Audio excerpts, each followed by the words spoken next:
ብዙ ጊዜ ለአህዛቦች የተጻፉ የመጽሐፍ ቅዱስ ጥቅሶች ቤተክርስቲያን ላይ ብዙ ጊዜ ተጠቅሰው አያውቁም። ማለት ለመጥቀስም ይከብዳል። ስለዚህ ብዙ አገልጋዮች፣ ብዙ ዘማሪዎች ለአህዛብ የተጻፉትን የመጽሐፍ ቅዱስ ጥቅሶች ቸርች ላይ ብዙ ጊዜ አይጠቅሱም። ለምሳሌ ለአህዛብ የተጻፉ ጥቅሶች አሉ በብሉይም በአዲስም። ለምሳሌ ሮሜ ላይ አህዛቦች እውነተኛውን አምላክ ማምለክ ትተው በወፍ የሚመሰሉትን 4 እግር ያላቸውን ተንቀሳቃሽ እንስሶችን ሁሉ ያመልካሉ ይላል። አሁን ይህን ጥቅስ ቸርች አምጥቶ ማንም አይሰብክ። ወገኖቼ 4 እግር ያላቸውን አታምልኩ የሚል ብዙ የለም። ምክንያቱም በቃ ግልጽ ነው፣ በጣም ግልጽ ነው። እንዴ ወፍ የምታመልኩ እንዳላችሁ እዚሁ ሰምቻለሁ። ኧረ ተው ወፍ ይባላል አይባልም። ለአሕዛብ የተጻፉ ጥቅሶች በጣም ጉልህ ስለሆኑ ቸርች ላይ አምጥቶ ብዙ የመጥቀሱ ችግር የለም። ችግሩ ያለው እስራኤል የሚባል ሕዝብ አለ እና ለየት ያለች ክፍል አለች የእግዚአብሔር ቤተክርስቲያን። ሁለቱ የበረከት፣ የጥሪ፣ የተስፋ፣ የብዙ ነገር ልዩነታቸው የሰማይና የምድር ያህል ነው። ግን በሚያሳዝን መልኩ በቸርች ውስጥ የሰማይ ያህል ርቀት ያለውን የኛን ጥሪ፣ የኛን በረከት፣ የኛን ተስፋ ረስተን ጭራሽ ጥቅሱ አይነሳም ለእስራኤል ተሰጥቶ የነበረውን እንደ ምድር ዝቅ ያለውን ጥሪ፣ ተስፋ፣ በረከት ቸርቹ ስንሰባበክ ስንጫጫው መዋላችን ይሄ መጽሐፍ ቅዱሳችንን በአግባቡ ከፍለን ተረድተን ያለ መስበካችን ራይትሊ ዲቫይድ ያለ ማድረጋችን ምልክት ነው። መዝሙራችን ላይ አንዳንዴ ይንጸባረቃል፣ ስብከት ላይ ብዙ ጊዜ ይንጸባረቃል፣ ነቢያት ላይ ሁሉ ጊዜ ይንጸባረቃል። ሁለቱን የሚለዩ ነጥቦች ማንሳት ጀመረ። በተለይ እስራኤል ማለት የትኛው ኪዳን? ብሉይ ኪዳን በዋነኛነት የተሰጣቸው ያው መጽሐፋችን አዲስ ኪዳን፣ ብሉይ ኪዳን። አብዛኛው እዚህ ውስጥ ያለው ከማን ጋር የነበረው ውልና ኪዳን? እግዚአብሔርና እስራኤል የነበራቸው ስሙ በግዕዝ ቋንቋ ምን ይባላል? ብሉይ ኪዳን። በእንግሊዝኛስ ኦልድ ቴስታመንት። ዘ ኦልድ ቴስታመንት። ኦልድ ምንድን ነው? እኔ ጨንቆኝ እኮ ነው መጠይቃችሁ። እውነት ጨንቆኝ እኮ ነው። ለጴንጤው ማስረዳት ጨንቆኝ ነው። ኦልድ ምንድን ነው? በእናታቸው ድሮ 3ኛ ክፍል ላይ ያለን እናውቃለን። አሁን እኮ ኬጂ ያውቀዋል። ኦልድ ምንድን ነው? ኦልድ አሮጌ፣ ያረጀ። ዘ ኦልድ ቴስታመንት አሮጌው ወይም ያረጀው ቃል ኪዳን ማንና ማን ተጋብተውት የነበረ? የእስራኤል አምላክ እግዚአብሔርና ሕዝቡ እስራኤል። ኢየሱስ መጣ። አሜን። እስቲ መስቀል በል። የስ ኢየሱስ ምን አለ? ይህ በደሜ የሚሆነው አዲስ ኪዳን። አሜን። ይሄኛውስ ኪዳን ዕብራውያን 9 ፊተኛው ኪዳን እንኳ ያለ ደም አልተመረቀምና ሙሴ በመጽሐፉና በሕዝቡ ላይ የጥጆችና የኮርማዎች ደም ረጨና ይህ እግዚአብሔር ያዘዘላችሁ የኪዳን ደም ነው አላቸው። ስለዚህ ይሄ በምን የተመረቀ ነው? ዕብራውያን 9 ገብታችሁ በደንብ በጥጆችና በፍየሎች ደም የተመረቆ የነበረ የሕይወት ስርዓት አገልግሎት ነው። ውስጡ ያለው በረከት፣ ጥሪ፣ ተስፋ ሁሉ ከዛ ጋር ይገናኛል። ቤተ ክርስቲያን የክርስቶስ አካል፣ የበጉ ሚስት ሙሽራይቱ፣ የአካሉ ብልቶች በእግዚአብሔር ቀኝ የተቀመጡ የአዳም ዘሮች ሳይሆን የክርስቶስ ወንድሞች፣ የአብርሃም ልጆች ሳይሆኑ የእግዚአብሔር ልጆች። እነዚህ ኪዳናቸው ይሄ። ጳውሎስ ምን አለ? 2ኛ ቆሮንቶስ 3 ቁጥር 14 ነገር ግን ብሉይ ኪዳን ሲነበብ፣ ይህ ግልጽ እኮ ነው። ነገር ግን ብሉይ ኪዳን ሲነበብ አልያዛችሁም እንዴ? መጋረጃ እስካሁን ድረስ አእምሯቸው ላይ ያኖራል። ምን መጋረጃ። ካልተጠነቀቅ ስም ፓስተር ይሆናል፣ ስም ሲኒየር ሐዋርያ ይሆናል፣ ስም ሞልቷል። እዚህ በር ላይ የተለጠፉ ማስሞች አሉ። ከነሱ ላይ ማታውቁ ከሆነ ማንበብ ትችላላችሁ፣ መቀዳት ትችላላችሁ። ማዘውት ፎቶ እየተነሱ ይለጥፉልን። ማት እዛ ጋር የተለጠፉትን ስሞች ሊኖር ይችላል። ግን ኪዳንን እስካላወቅ ራይትሊ ዲቫይድ አድርገህ ብሉይ ምን እንደሚጠቀምህ አዲስ ምን እንደሚገልጥልህ ካላወቅ የተምታታ መዝሙር፣ የተምታታ አምልኮ፣ የተምታታ ተስፋ፣ የተምታታ ኑሮ ትኖራል። ምንም ሳይገባ አያድርስ የምለው ከ30 እና ከ40 ዓመት በኋላ መባንን አያድርስ ነው የሚባለው። እግዚአብሔር እዚህ ቆርቆሮ ቤት ውስጥ ሰብስቦ እየነገራችሁ ከ40 ዓመት በኋላ ቆጭቶ ወይኔ ከምትል አሁን መስማት ጥሩ። ነገር ግን ሐሳባቸው ደነዘዘ። ለምን? ብዙ ክርስቲያኖች እኮ ሐሳባቸው የሚለው አንደርስታንድ ይሄ እዚህ ውስጥ ማለት ብሉይ ኪዳን ሲነበብ ሲተረጎም ነው ሲነበብ።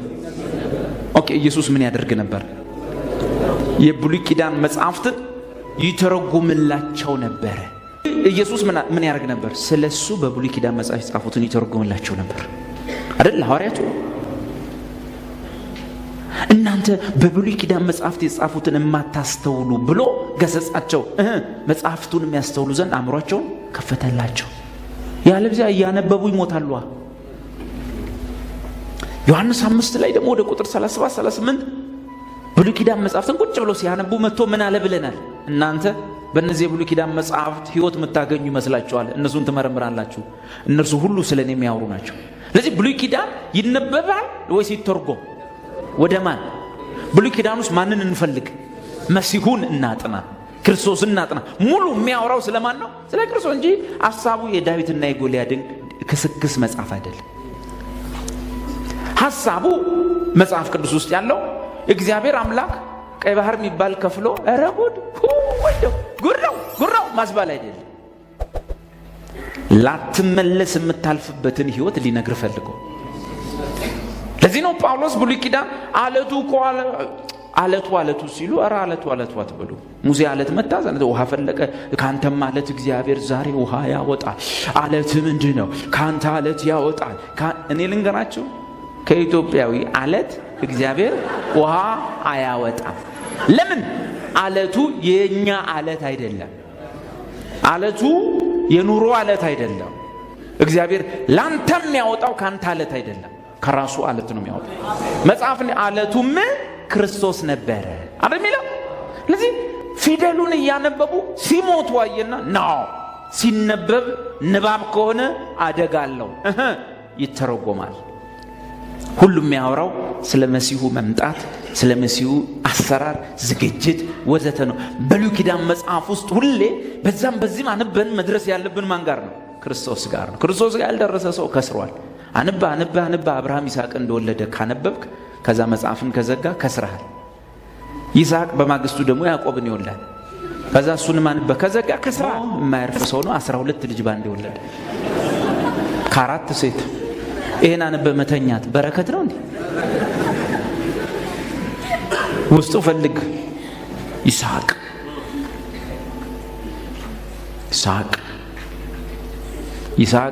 ባመጣው ምስራች ውስጥ 2 ልጆች አሉ፣ ያዕቆብና ኤሳው። እዛው ፈልገው ሚስቱ እንዴት እንደመጣች ኤልኤዘር ተላከ። ለይስሐቅ ሚስት ሊያመጣ ተላከ። ኤልኤዘር ሆሊ ስፒሪት የት ተላከ? ወደ ሩቅ ምድር፣ ኢትዮጵያ የሚባል ጅማ፣ ሀዲያ ምናምን የሚባል ምድር መጣ። ከዛ መጥቶ ደግሞ ምንም አይነግራትም። ስለ ይስሐቅ ነው የሚነግራት፣ ሌላ አይነግራት። በስመ አብ አባቱ አብርሃም ይስሐቅን ሁሉን ነገር ሰጠው እና ከሰጠው ውስጥ ደግሞ ትንሽ ነገር ቅመሽ፣ ሊመጣ ያለውን ዓለም አቀመሰ። ልጅቷ ነፍስ አልቀረላት። ሰውየውን ሳታየው በፍቅር ብድ አለች። መጽሐፍ ነው የሚለው። እዛ ጳውሎስ ምን አለ? እናንተም ሳታዩት ትወዱታላችሁ አይደል? ተጠየቀች። እንዴት ነው የሆነ ሰውዬ ይህን ነገር ከዛ አባቱ ከሰጠው ትንሽ ልኮ አቅምሶሻልና እንዴት ነው ይሄ ደግሞ የመጣው ያን ይዞ የመጣው ኤሌዘር የሚባለው ነገ ይዣት ሊሄድ እያለ ነው። ትንሽኛ ጋር ብትቆይ አይሻልም?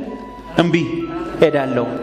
ለምን ቀምዛ ሊመጣ ካለ ለዛ ለዛኮ ነው ሄዳለሁ። አዛዝ ጌታን ባየር ለመቀል በደመና ኦኬ። ግን ያን ሁሉ ምድረ በዳ ስትጓዝ ደግሞ ሴትየዋ ሴት ነች። ግራ ቀኙን አታውቅም፣ ምስራቅ ምዕራቡን አታውቅም። እስቲ ግን አልጠፋም በሉ፣ አልጠፋም በሉ። ኤሌዘር አብሮኝ ነው በሉ። የእግዚአብሔር እርዳታ ማለት ነው። ኤሌዘር አብሮኝ አለ በሉ። ኦኬ። ሴትየዋ ሴት ነች። በዛ በረሃ ውስጥ ምስራቁ ምዕራቡ መታየቁበት ከሩቅ ምድር ከኢራቅ አንስቶ እስካሁኑ እስራኤል ድረስ ስትጓዝ እንዴት ነው ማይደክማት? አቤት አቤት። ኤሌዘር የሚያወራላት ወሬው ስሚ። እኔ ምን ቆይ ምን ይሄ ይስሐቅ የምትለው ሰውዬ እንዴት ነው ነገሩ? ይኸውልሽ እሱ ማለት ይስሐቅ ማለት ዝም ብሎ አይደለም። በምጥ ነው የመጣው፣ በብዙ ተስፋ ነው የመጣው፣ ብዙ ተነግሮ ነው የመጣው። እና ይኸውልሽ እንደዚህ እሺ ከበፊት ጀምሮ ይነገርለታል። አዎ ብዙ ተጠብቆ ለብዙ ጊዜ ተጠብቆ የመጣው። እሺ እና ይኸውልሽ አባቱ ነፍስ አይቀርለትም ሲወደው፣ እንደሱ የሚወደው የለም። እና አንድ ጊዜ ይኸውልሽ አባቱ የምትወደውን ልጅህን ለኔ ሰዋ ተባለ። የምትወደውን አንድ ልጅህን አይደል የሚለው ዘፍጥረት። እንዲህ ያልካላጠና አብርሃም ይስሐቅን ወለደ። ከዛስ ይስሐቅን ይዞ ቢላ ይዞ ገባ። ከዛስ በኋላ ተመልሰው መጡ። ከዛስ ይስሐቅ ደግሞ አገባ። ከዛስ ያዕቆብ አገባ። በዚህ አንድ ሚስት ቦነስ ሌሎችም 12 እያልክ ከቀጠልክ ወንድሜ ጊዜን እየጨረስክ ነው። ስለዚህ ብሉይ ኪዳን ሲነበብ ያ መጋረጃ ሳይወሰድ እስከ ዛሬ ድረስ ይኖራል። የምንታገለው ከሱ ጋር ይሄን መጋረጃ ከቅዱሳን ላይ ብድግ ለማድረግ። ኪዳኑ የተምታታበት ህዝብ ክብሩን ረስቶ የሌላ ክብር ውስጥ ያለ ሰው፣ ከፍታውን ረስቶ ምድራዊ ነገር ትልቅ ሆኖበት ያለ ህዝብ ስለሆነ እስከ ዛሬ ድረስ ይኖራል። በክርስቶስ ብቻ የተሻረ ነውና ቀጥለው ነገር ግን እስከ ዛሬ ድረስ የ2010 የሙሴ መጽሐፍት በተነበቡ ጊዜ ሁሉ ያ መጋረጃ በልባቸው ይኖራል። ወደ ጌታ ዞር ባለ ግን ጊዜ ሁሉ መጋረጃው ይወሰዳል። አሜን። መጋረጃው ይሻላችኋል ወይስ ይወሰድ? አዎ ያልዚያ እኮ ፈዘነው ዘመን የምትኖር ደህና ነህ? ጌታ ይመስገን፣ እግዚአብሔር ይመስገን። ወዴት ነህ? እኔ እንጃ። ጌታ ያውቃል። እንዴት ነህ? እኔ እንጃ። ምንድን ነህ? እኔ አላውቅም። ከዛ በቃ ሚሉን ሁሉ ታምናለህ፣ ትድናለህ። የስ አሜን አሜን። ትጠፋለህ። እውነት ነው። ህዝብ የለኝም ይላል። እውነት ነው። ህዝቤ ይላል እግዚአብሔር። የስ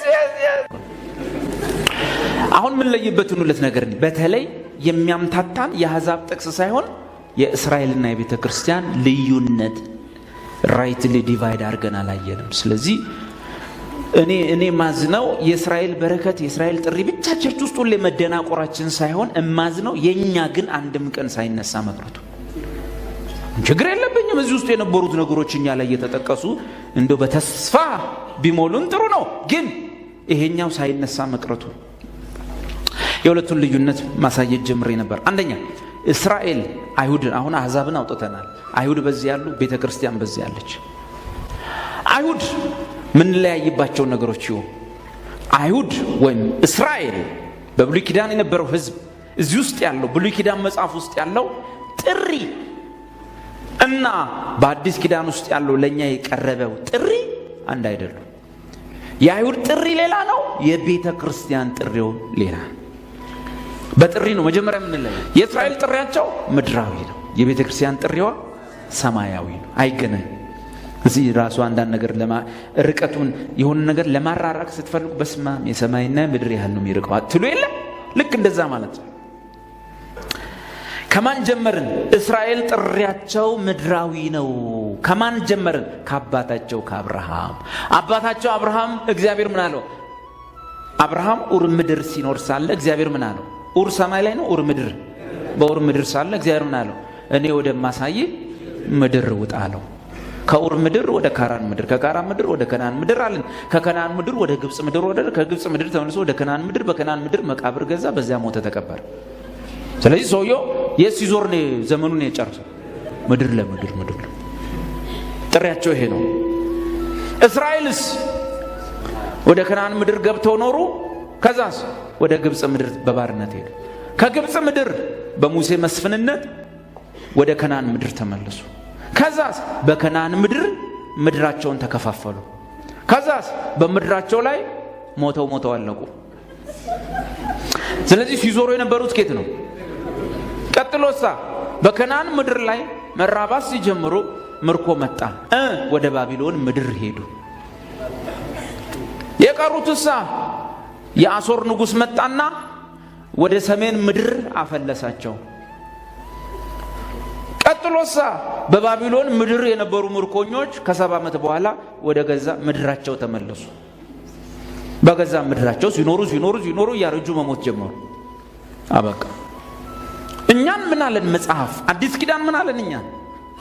ዕብራውያን 3 ቁጥር 1 ከሰማያዊ እናንተ ግን ወንድሞች ሆይ ከሰማያዊ ጥሪ ተካፋዮች ናቸው። የቱ ይበልጣል? ኦኬ። ስለዚህ ወንጌል ፕሮግራም አዘጋጅቼ ወንጌል ስሰብክ ሰው ምን ብዬ ልስበከው? ወገኖቼ በኢየሱስ ብታምን ከኢትዮጵያ ምድር ወደ አሜሪካ ምድር ትሄዳለህ። ይሄ የወንጌል ጥሪ አይደለም። ወንጌል ጥሪ አይደለም።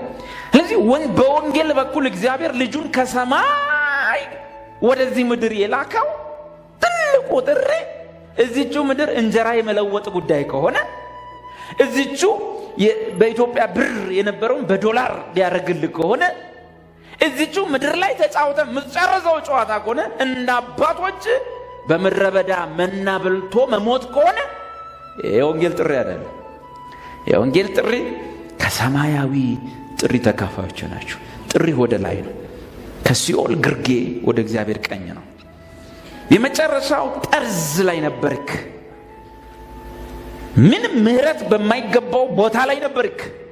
ነገር ግን ልጁን ስለቀጣ እግዚአብሔር ምህረት ለአንተ ይሰጥና ልጁ ባለበት በዚያ እንድትሆን ማድረግ። ይሄ ወንጌል ጥሪ። ይሄ ከጥሪ አንጻር እስራኤል ጥሪያቸው ሌላ፣ እኛ ጥሪያችን ሌላ።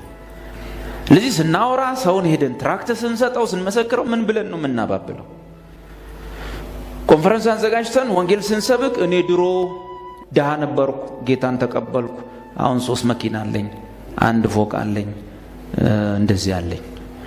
ጌታን የምትቀበሉ ሲባል ድሃ ማዕት ቡትቶ የለበሰ ሁሉ ይቀበላል። አንድ ሀብታም መሀሉ ላይ አታገኝ።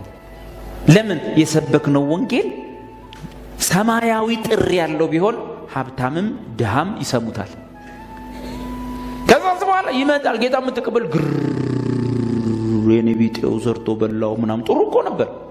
ችግሩን ነገ አታገኘው። ለምን? ኃጢአተኛ መሆኑን አልነገርከው፣ አልገሰስከው፣ ፍርድ እንዳለበት አልነገርከው፣ በኃጢአቱ ቢሞት ፍጻሜው እንደማያምር አልነገርነው።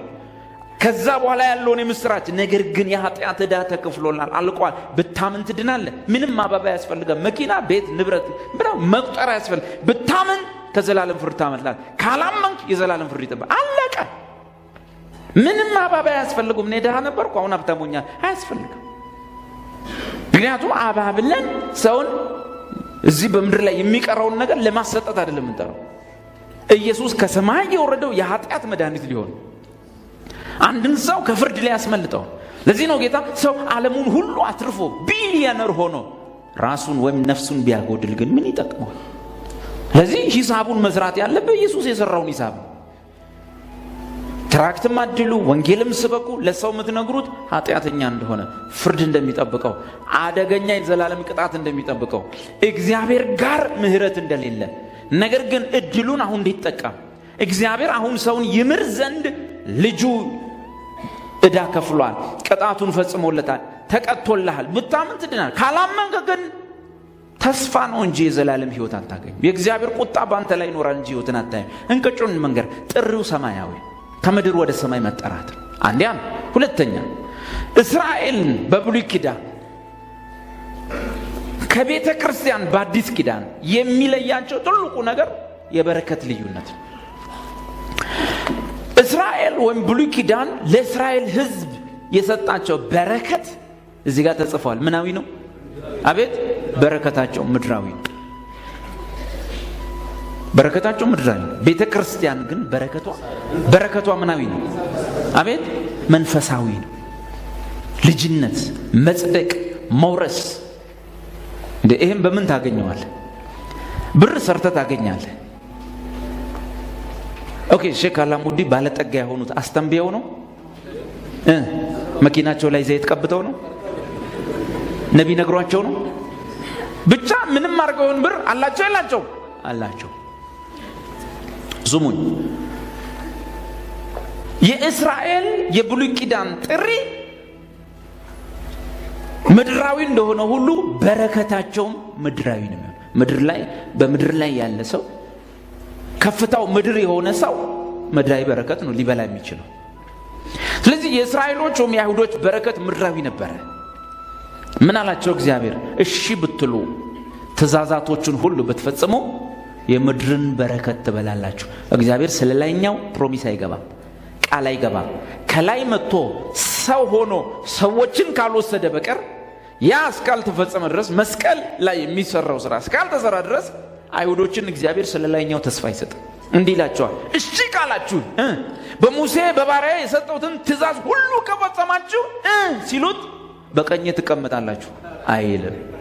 ልጆቼ ትሆናላችሁ አይል። ወልዳችኋለሁ አይል። ትጸድቃለህ አይል። ምን ይላል? የምድርን በረከት ሁሉ ትበላላችሁ።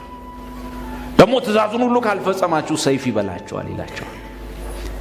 ስለዚህ ለአይሁድ የተሰጠው በረከት አይሁድ ሁሌ ምኩራብ ሄደው እግዚአብሔርም የሚሞላቸው ተስፋ የምድር ጉዳይ ብቻ፣ የምድር በረከት ብቻ። ዘዳግም 8:7 ምን ይላል? አምላክ እግዚአብሔር ይላቸው ነበር። አደራ ይህን ጥቅስ እዚህ አምጥተን እንዳትጮህብን እሺ። ጅረቶችና የኩሬ ውሃ ወዳሉበት ምንጮች ከየሸለቆ ከየኮረብታው ወደሚፈስበት ወደ መልካሚቱ። ይሄ የመጀመሪያው ብለሲንጋቸው ነው። ጂኦግራፊካል ብለሲንግ። ቆይ ገጸ ምድራዊ በረከት ፏፏቴ፣ ወንዝ፣ ሸለቆ ምናምን ያለበት ጂኦግራፊካል ብሌሲንግ ነበር። አንዱ ተስፋ ውብ ወደ ሆኑ ተራራማ፣ ሸለቋማ፣ ፏፏቴ ወዳለባት ምድር ማስገባት። ባጭሩ ነግራቸዋለሁ። ጆባዊ ተነሶች ሚስሉ አስላለች። ፏፏቴ፣ ወንዝ ምናምን፣ አንበሶች ላይ ልጆች ተኝተው ምናምን እንደዛ አይነት ነገር የሆነ ሐሳባዊ የሆነ ነገር። ኦኬ ይሄ ገጸ ምድራዊ በረከት ነው የሰጣቸው። ስለዚህ ሁሉ ጊዜ እዚህ እኔ አይኔን በጨፈን ቁጥር አንተን ወደ አሜሪካ ምድር የማስኬድ ጸሎት። በነገራችን ላይ እግዚአብሔር አንተን ወደ ሌላ ሀገር የማስኬድ ፕሮግራም ካለው ወደ አሜሪካ ብቻ ሊሆን አይችልም። እንዴት አንዳንዴ ለምንድን ነው ወደ ጣሊያን ማይልከን? ለምን ወደ ጃፓን ለምን አይልከን? ሁሉ ጊዜ አሜሪካ ትሄዳለህ ይላል እግዚአብሔር። ይሄ የሰው ልብ ውስጥ ያለውን ነገር በማዳመጥ መናገር፣ የሰውን ነገር የማከክ አገልግሎት ነው። አንድ ሰው እግዚአብሔር ጣሊያን ትሄዳለህ ቢለው መጀመሪያ ላይ ብዙ እንትን አይል፣ ጥሩ ነው ከዚህ ይሻላል ግን አሜሪካ ቢሆንልኝ መለወጥ አይችልም ሊል ይችላል። ስለዚህ ሰው የሚፈልገውን ብቻ የምታወራ ከሆነ ችግር ነው። ዛሬን እየኖርክ ነገን ብትኖር ጥሩ ነው። ዛሬን ሳትኖር ገና አንድ ቀን ኖራለሁ አትበል። ዝም ብለህ ዛሬውን መደሰት ጀምር። ዝም ብለህ ዛሬውን ኢትዮጵያ ላይ ያልሳቅ አሜሪካ ሄዳስቅ። ለምን? እውነተኛ ሳቅ የሚሰጠው ጂኦግራፊ ሳይሆን ጌታ ኢየሱስ። ለዚህ ነው ሁሉ ጊዜ በጌታ ደስ ይበላችሁ። ቀጥለው ስንዴና ገብስ። አቤት ምንና ምን? ስንዴና ገብስ፣ ወይንና የበለስ ዛፎች። ወይን የበለስ ዛፍ። አሁን ይሄ ስንዴ፣ ገብስ ጥራጥሬ ማለት ነው። ከጥራጥሬ ቀጥሎ ደግሞ ፍራፍሬ የለም። ሮማን የወይራ ዘይትና ሮማን የወይራ ዘይት፣ ማር የቅባት እህሎች ማለት ነው። የሚገኙበት ምን? ሰማይ ነው ምድር። አዮ ፏፏቴ፣ ሸለቆ ምናምን። ቀጥሎ እዛ ጥራጥሬ፣ ስንዴ፣ ገብስ ምናምን። ቀጥሎ እዛ ፍራፍሬ፣ ወይን፣ ሮማን፣ ትሩንጎ፣ ማንጎ፣ ዘይቱና ፓፓያ። እሺ ቀጥል። ምንም ነገር የማታጣባት የዳቦም እጦት የሌለባት። የምን እጦት? የዳቦ ዳቦ ችግር የለም። አለቶች ብረት የሆኑባት ኦኬ ማቴሪያል ይሄ ማዕድናት ወርቅ ምናምን እዚህ ብራስሌት ነው አልኩ በዚህ ታረጋዋለህ ምናምን በቃ ዳያመንድ ምናምን ከኮረብቶቿ መዳብ ቆፍረ ልታወጣ በቃላል ይሄን በቃ እንደዚህ አይነት ወርቅ ምናምን ርካሽ የሆነበት ምድር እሺ ቀጥል ትገባለህ ቀጥል በልተህ የምትጠግብባት ጊዜ ምን የምትልበት በምትጠግብበት ጊዜ ደግሞ እንዲህ ያለች መልካም ምድር ስለሰጠህ አምላክህ በቀኙ ስለተቀመጥክ ነው እንዲህ በልተህ ስለሰጠህ ምድር ስለሰጠህ አምላክህን እግዚአብሔርን ባርከው ወይም በድሮ ትርጉም ታመሰግነዋለህ ትበላለህ ትጠጣለህ ገበታ ላይ በዚህ ስንዴ አለ ሩዝ አለ በዚህ ገብስ አለ ገንፎ አለ በዚህ በኩል ቅቤ ምናምን ተብሏል ቅቤው አለ ገብቷል ወይን አለ በቃ ሁሉም አለ እዚህ ላይ ብራስሌት ታርጋሃል ከዛስ ትበላለህ ጠግባለህ በስማ ሃሌሉያ ከዛስ እንዴ ትበላለህ ትጠጣለህ ትላለህ ትበላለህ ትጠጣለህ መጨረሻ ትሞታለህ በቃ ይሄ የእስራኤል ተስፋ እና ቸርች ሁሉ ጊዜ ስለዚህ ነገር የምታወራኩ ነው ጂኦግራፊካል ብልስ አሜሪካ ጣሊያን ጀርሰን ትሄዳለህ ትወጣለህ አዘጣጣው ጆንያ ነው ቤት የሚገባው ኩንታል ነው ምንም እንኳን ዳውን ኢትዮጵያ ህዝብ ቢያጽናናም የአዲሱ ኪዳን ጥሪና በረከትን ክብር ግን ያጠፋል አትርሳ ካምሮ አታውጣ እግዚአብሔር ልጁን ከላይ የላከልህ ወደ ላይ እንድታስብ ነው ከላይ የላከልህ ከላይ ሆነ ቁልቁል እንድታይ እንጂ ቸርችን የሚያክል ቦታ መጥተ ስለ እንጀራና ወጥ ብቻ ማሰብ ይሄ በከበረከት አንጻር ነው እኔ የድህነት ሰባኪ አይደለሁ አንድ ሰው ክርስቲያን ከሆነ በኋላ በድህነት እየማቀቀ ሲኖር በረከት አይደለም ይሄ ስለሱ ያወሩ አይደለም ድህነትን እያበረታቱ አይደለም ግን ትልቁን ነገር ማሰብ ካልቻልን የታችኛው ራሱ ከባድ ነው ብዙ ዋጋ ያስከፍላል ይመጣል ባልንበት መንገድ አይመጣምና በሌላ መንገድ ነው የምናመጣው ምክንያቱም ኢየሱስ ይመጣል ያለን አስቀድማቸው ስለ ላይኛው አስቡ የቀረው ምን ይሆናል ይጨመራል ግን ስናፈጥበት ስናሳድድ ምናጸልየው ለሱ ምናስተነበየው ለሱ ምኞታችን ለሱ ከሆነ በዚህ ኢትዮጵያ ውስጥ ካሉ ሰዎች ምስኪኑ ሰው ያለው ጴንጤ ቸርች ውስጥ ነው ማለት ለምን አንደኛ ቆሮንቶስ ምዕራፍ 10 በዚህ ምድራዊ ነገር ብቻ ክርስቶስን ተስፋ የምናደርገው ከሆነ ከሁሉ ይልቅ ምስኪኖች ነን አለ ክርስቶስን ተስፋ አድርገን በየቦታው የምንሄድበት የምንንቀሳቀስበት ምክንያት ለዚህ ምድር ነገር ብቻ ከሆነ ከሁሉ ይልቅ ምኖች ነን ምስኪኖች ነን ስለዚህ በረከታቸው ምድራዊ ነው የኛስ ኤፌሶን በሰማያዊ ስፍራው የት በሰማያዊ ስፍራ በረከቱ ምን አይነት በመንፈሳዊ በረከት አቤት ስንት ሁሉ የሚባርከን የባረከን ያለቀ ነገር ነው የጌታ ክርስቶስ አምላክና አባት ይባረክ በመንፈሳዊ በረከት ሁሉ የሳውዲ ፕሪንሶች የሳውዲ ልዑላ ሚሊዮነሮች ቢሊዮነሮች ቢልጌት በጌታ ከሆነ አላቅም ድንገት ካልሆነ እነ ቢልጌት ያላቸው ነገር ይኖራል እነዚህ ሰዎች በጌታ ካልሆኑ ግን የሌላቸው ነገር ይበልጣል ምን የሆኑ ብሮች አሏቸው ጥሬ ብሮች አሏቸው ግን የአምላክ ልጆች አይደሉም የእግዚአብሔር ዲኤንኤ የለባቸው ዘር አልተካፈሉ ሚኖሩት በብር ኃይልና በመድኃኒት ጥገኝነት ነው ጋኔን 8 ሰዓት መጥቶ ሲያንቃቸው ምንም ማምጣት አይችሉም ከማለት ውጭ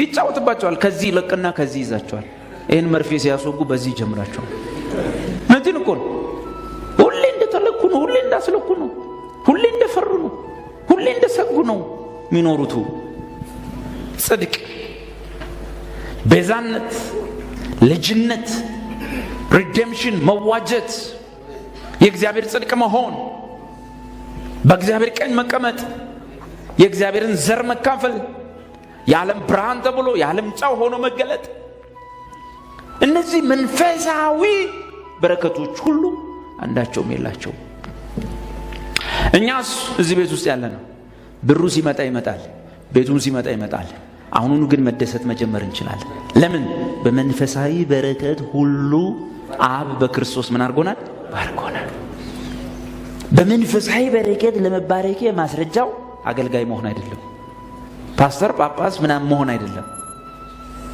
በክርስቶስ ኢየሱስ የእግዚአብሔር ልጅነት ማመን ለአንድ ድክም ላለ ጴንጤ ከበቂ በላይ። በምን? በመንፈሳዊ በረከት ሁሉ ለመባረክ። እግዚአብሔር ከዚህ በኋላ በምንድን ያልባረኳቸው ብሎ የሚባርክበት ነገር የለው። በመንፈሳዊ በረከት ሁሉ የባረከን የጌታ ኢየሱስ አምላክና ጳውሎስ ይባርካችሁ እንዳይል ሄዶ ነው የመጣው። ከሰፈር ትምህርት ቤት አልተመረቀም። ሲያይ ህዝቡ አያውቅም እንጂ እሱ ስለነሱም ያውቀዋል። እሱን ለማብራራት ለማስተማር ነው የሚሞክረው። እነማን እንደሆኑ ስላየ በሰማያዊ ስፍራ ላይ ያለው ሄዶ ስላየ በመንፈሳዊ ብሌሲንግ ሁሉ ተባረካችኋል። የባረከን ጌታ ኢየሱስ አምላክ ነው። ሐዋርያት በጻፉም በዘጉም ቁጥር አንድ ቃል ይጠቀማሉ፣ በብሉይ ኪዳን የሌለ። እኛ የአዲስ ኪዳኑን ከምንጠቅስ በብሉይ ኪዳን ያለው ያምረናል። ጋድ ብለስ ዩ፣ እግዚአብሔር ይባርክ፣ ጥሩ ነው፣ ባይጎዳም ባይጠቅምም እንለዋለን፣ ችግር የለውም። ጳውሎስ ሲጀምር ወይ ሲጽፍ ሁሌ የሚጠቀመው አንድ ነገር አለ። ቃል ሥጋ ሆኗል። ቃል ሥጋ ሆኗል። ቃል ሥጋ ሆነ፣ ጸጋና እውነትን ተሞልቶ በመካከላችን አደረ። እኛም ሁላችን ከምኑ? ከሙላቱ። ምንድን ነው የተሞላው? ክርስቶስ ጸጋን እውነት። እኛስ ከሙላቱ ተቀብለን በጸጋ ላይ ደግሞ ጸጋ ተቀብለናል። አሜን።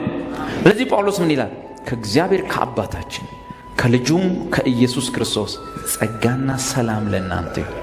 ሁሉም ሲዘጋም ጸጋና ሰላም ለሕዝብ ሲሆን እንዳሉ ጉባኤው ሲሆን ጸጋና ሰላም ለሁላችሁ፣ ጸጋና ሰላም ለሁላችሁ። እችን ቃል አንጠቀም። ጌታ ይባርክ ይባርክ ስለለመድ ነው። ጸጋና ሰላም ራሱ አልለመድ ነው።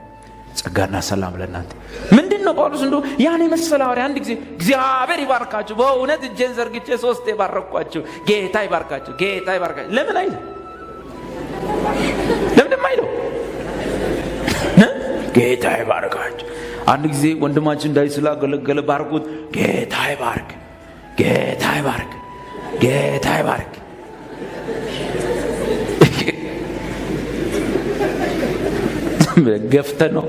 ገፍተ ነው ብቻ ምንም ይጨምርልኝ። ለዚህ ሰው የሚያስፈልግ አንድ ነገር አለ። ጳውሎስ እንደውም ህዝቡን ቃለ ምዕዳን ሲያደርግላቸው ጸጋና ሰላም ለእናንተ ይሁን። አገልጋዮችን ሲያገኝ ጢሞቴዎስና ቲቶ ላይ ብቻ ይሄ ተጨመረ። ጸጋና ሰላም ምህረት ላንተ ይሁን። ለአገልጋይ ሞር ከህዝቡ በተለየ ሁኔታ ጸጋና ሰላም፣ ቀጥሎስ ምህረት ላንተ። ከባድ ነው። ሜርሲ ማለት ይቅርታ አይደለም። ምን አጥፍቼ ነው ይቅርታ ማለት? ምህረት ብለህ ለመተንፈስ ምህረት ነው። ሜርሲ ምህረት ከህይወት ይበልጣል። ምህረት ማለት ምን ማለት ነው?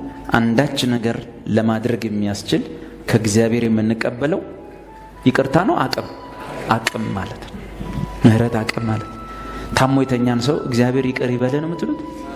አይደለም፣ እግዚአብሔር ይማረ። ኦኬ፣ የሚምረው ሰውየው ኃጢአት ሰርቶ ነው ታሞ ነው የተኛው። እግዚአብሔር ይማረ ማለት ምንድን ነው? እረ እግዚአብሔር ማረው እኮ የምትሉት ምን ሲሆን? ድሮ አይበላም ነበር፣ መብላት ጀመር አይደል? የመብላት አቅም አገኘ። ድሮ ቆሞ አይሄድም ነበር፣ ቀና ማለት ጀመር። እግዚአብሔር እየማረው ነው። ምህረት ማለት ማድረግ የምትችልበትን ይቅርታ ሳይሆን አቅም ከእግዚአብሔር መቀበል ነው። እንምጣ መንፈሳዊ ተባርከናል ማለት ነው። አንደኛ ቆሮንቶስ 2:9 ለምን ጻፍ ነው? እስቲ ምን ይላል? ቶሎ ላፍጥ ነው። አንደኛ ቆሮንቶስ ምዕራፍ 2 ቁጥር 9 ቤት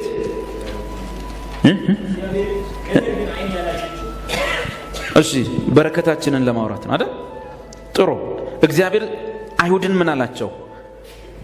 ወደ መልካም ምድር ከሸለቆና ከኮረብታ የሚመነጩ የውሃ ጅረቶች፣ ፈሳሾች፣ ምንጮች ወዳሉ ምድር ስንዴ፣ ገብስ፣ ሮማን፣ ትርንጎ፣ ማንጎ ምናምን ዘይቱና ወዳለበት ምድር በዚያ ትበላለህ፣ ትጠግባለህ፣ ታመሰግናለህ። ያ አባታቸው አብርሃምም እንደዛው ነው የተባለው። ከኢየሱስ እንጀምር። ኢየሱስ እንዲህ አለ፣ ለቀበሮች ጉድጓድ፣ ለሰማይ ወፎች መሳፈሪያ ያላቸው ለሰው ልጅ እኔ ግን ራሴን የማስጠጋበት የለኝም አለ ኢየሱስ። አብርሃም ቢያንስ እኮ ድንኳን አለው ቤት ባይሰራም፣ ኢየሱስ እኮ ድንኳን የለው። ማያውቁት ሀገር ሲሄድ ተራራ ላይ ሄዶ ወጥቶ ያድራል ከሐዋርያት ጋር ተሰብስበው። ድንገት የሚያውቁት አንዳንድ እዚህ ግባ የማይባሉ ሰዎች ሲኖር ቤታቸው ገብቶ ይጠለላል። ተወልዶ ባደገበት በናዝሬት እንኳን ቤት የለውም ኢየሱስ ማለት ነው። እያልኳቸው ያለው ደግሞ ቤት የሌላችሁ እኔ ከኢየሱስ ጋር አንድ አይነት ነኝ እንዳትሉ ያወራለው እሱ አይደል። መንፈሴን እያገኛችሁ ነው። ያንተ ጥሪ ከዚህም ይዘላል ለማለት እንጂ የቀረውማ ይጨመራል ተብሏል። የቀረው ይጨመራል ስለተባለ ይጨመራል በቃ። ግን ከዋናው መሪያችን ስንነሳ የሱ ድህነት ለኛ ባለጠግነት ቢያመጣም ማለት ነው። ኢየሱስ ግን ሞዴላችን ነው። ሮል ሞዴል የሚባለው ዋናው ኢየሱስ ክርስቶስ። እሱ በዚህ ምድር ላይ ምንም ነገር አልነበረው። ለምን? ከዚህ ዓለም ስላይደለ። ከየት ነኝ አለ? እኔ ከሰማይ ነኝ አለ። እኛስ ሀገራችን ቤት ነው። እሱን እንዳትረሱ ፈልጌ ነው። አገርህ በሰማይ መሆኑን ረስተህ እዚቹ ኢትዮጵያ ውስጥ ከመሰል እንዴ በቃ ልብን ሁሉ ዝርግፍ አድርግ። አንተ በስማም የበረከት ዓመት ነው፣ የመከራው ዘመን ተረሳ፣ ደርግ ወደቀ፣ በቃ አሁንማ የካሳ ዘመን ነው ብለህ ልብን ዝርግፍ ካረገው ኢትዮጵያ ላይ ጥሪህን ትረሳለህ። ኢቭን የምድሩ ራሱ ብዙ ዋጋ ያስከፍላል። የምድሩን መደሰት ያለብን የላይኛውን ከያዝን ነው። ያልብዛ የላይኛውን ጥለ የተጠራበትን ጥለ የምድሩ ላይ ካተኮርክ የምድሩ ራሱ ከሰላሙ ይልቅ የሚያመጣው ጦስ ይበዛል።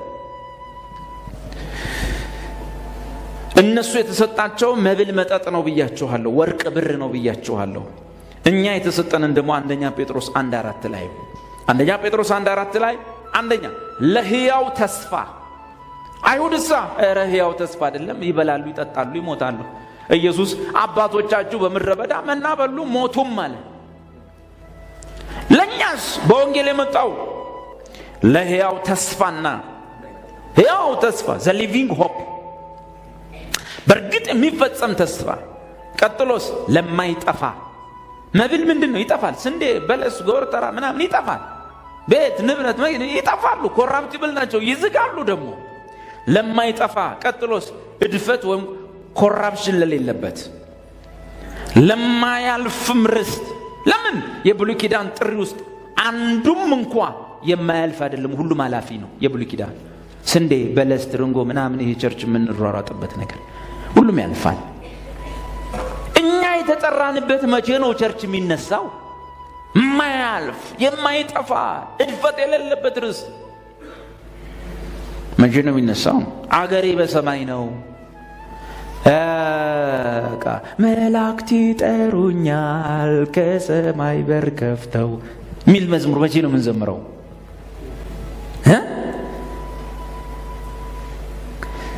አንዳንድ ምሳሌዎች አንስቼላችኋለሁ። ብዙ ጊዜ የእስራኤል በረከት ስለሆነ ልባችንን በረከታችን ብለን ያዝ ነው።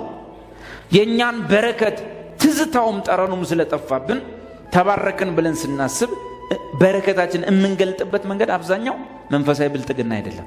የቃል ብልጥግና፣ የቃሉ ብልጥግና፣ የመንፈስ ብልጥግና፣ የጸሎት ብልጥግና፣ የመተንበይ ብልጥግና አይደለም። ብዙ ጊዜ በለጠገን ስንል እንደዛ እንኳን የሚያደርገው ሰው ተባረኩ ሲል ቁሳዊ ነገር ካሳየክ ነው። ዘማሪው ተባረኩ ብሎ አውርቻለሁ። ይሄንን ዘማሪው ተባረኩ ካለ በቪዲዮ የሚያሳይህ ምንድን ነው? ብዙ ጊዜ ምድር ላይ ጥሩ መኖሪያ ቤቶች፣ መኪና አይደለም ያሳይ፣ ማቴሪያል፣ ብራስሌት አይደለም። አንድ ሰው በሆነ 80ዎቹ መጨረሻ ላይ እንዳለ ጴንጤው ጎረምሳ ሁሉ ብራስሌት ማሳየት ነበር። እንትን ለምን? መባረኪያ ነው ለሱ። ኦኬ፣ ይሄ ልጅ እናቱን አስጨንቆ አባቱን አስጨንቆ ብራስሌት አስገቷል። ለምን? ተባረክ ያለው ለማለት። መድረክ ላይ ነገ ይወጣል፣ ይመራል፣ ይዘምራል። ወርቅ የሸጠለት ባለ ወርቅ ቤቱ ምን ሆንኩ ሊል ብያቸዋል። ይሄ አንድ የሆነ ነገር ገዝቶ መጣ። 4 ግራም 5 ግራም እንዴትም አስቀጥኖ አደረጋት። ያ ሁሉ ወርቅ ቤት ያለው ሰውዬ በጌታ አይደለም። እሱ ምን ሆንኩ ሊል ነው። ይሄ ተባረኩ አለ። ያ ምን ሆንኩ ሊል? ይሄ ጌታ ባረኩ ነው ብሎ አሳየን። እንዴትም ብሎ ወጥሯት። ያ ባለ ወርቅ ቤቱ በጌታ ያልሆነው ጌታ ምን አረገኝ ይበል። ግን ይሄ ምስኪን ወንድሜ እንችን እንዴትም ተጨናንቆ መባረኩን ለማሳየት የሞከረው ወንድሜ ያ ወርቅ ቤት ካለው ሰው ይልቅ ተባርኳል። አልተባረከም? ተባርኩ። ምናሳይበት መንገድ ግን ጤናማ አይደለም። ፎቅ ቤት ላይ መውጣት በረከት ከሆነ ፎቅ እየሰሩ ለድሃ የሚሸልሙት ሰዎች ምን ሆኑ ሊባሉ? አንድ መኪና እንዴትም ብለን እቆብ ገብተን ተበድረን ከንግድ ባንክ ከምን ብለን እንዴትም ብለን የገዛን ቀን በረከት ነው ብለን በጣም በትልቁ ካወራን ምስክርነት ጊዜ ይዘን ምናምን እኔ ድህነት ሰባኪ አይደለም። ምክንያቱም ወንድሞቼ ሲባረኩ ስለማይ እኔ ቃሉንና ክርስቶስን አሳያለሁ፣ ጥሪን አሳያለሁ፣ ተስፋን አሳያለሁ። የላይኛውን ስታይ የታችሁ እንደሚሳካ ስለማክ እየጠቀምኩ ያለው ስለ ምድሩም ነው። ስለ ምድሩ ግን ልጠቅም ስፈልግ የምድሩን እያወራሁልህ አይደለም። የላይኛውን አወራልሃለሁ፣ የታችኛው ሲሟላ ታያለህ። በእርግጠኝነት ያ ይሁን። ከፈለጋችሁ ፎቶዎች አንስቼ ያሳያችኋለሁ። እዚህ ቸርች ከመጡ በዚች በጥቂት በሁለት ዓመት ውስጥ የተገዙ መኪናዎችን ላሳያችሁ። ታው ሌላ ነገር በየቤቱ ሰው የተባረከው ቤት የሰራው ምን ያለው ምናምን ያለው ኢኮኖሚ የተሻሻለው ኑሮ የተለወጠው በቤተሰቡ ደስ መሰኘት የጀመረ ለቅሶ ከቤቱ የጠፋ ጸብ የነበረው የተወገደ ማት እሱም ተውት። ሰው እንኳን በቃ የሚያሳየው የውጭ ነገር በዚህ በስክሪን ላሳያችሁ እችላለሁ። እንደውም ካም ባለ ፎቶ እያነሳው አጠራቀማለሁ እንድታምኑ።